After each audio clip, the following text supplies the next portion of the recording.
प्यार हो आज भइल ना हमारे हो अरे रही पहले केहू से प्यार हो आज भइल ना हमारे हो बूटी बूटी कहके दे आई बात दा तलवारा समय हमके काट दा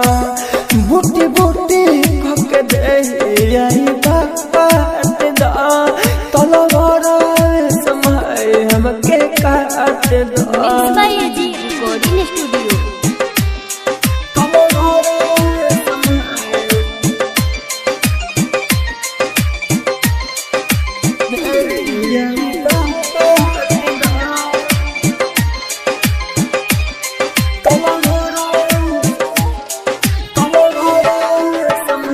अपना तेरा कहस बताए सुना हमारा भाई हो बना तो सब हमसे पराया हो जाता बेवफाई हो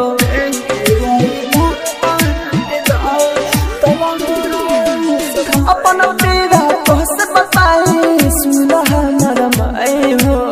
बना तो सब हमसे पराया हो जाता बेवफाई हो मौका वाला दुनिया से हमके साथ दा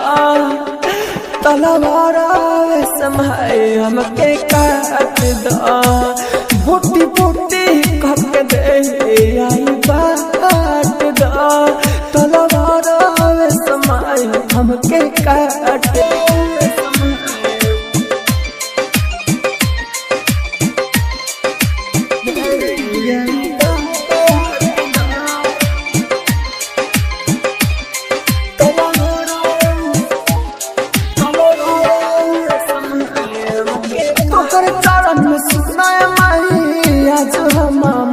राहुल राजा धाने कहला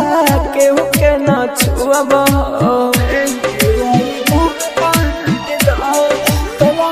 तोहर चरण में सुनाए माई आज हम भुअब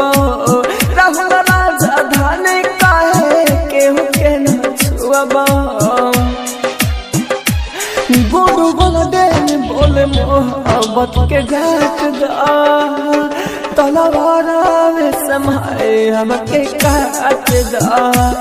बूटी बूटी कहके दे आई बात दा तलवारा समय हमके काट दा रिकॉर्डिंग स्टूडियो रोशनपुर।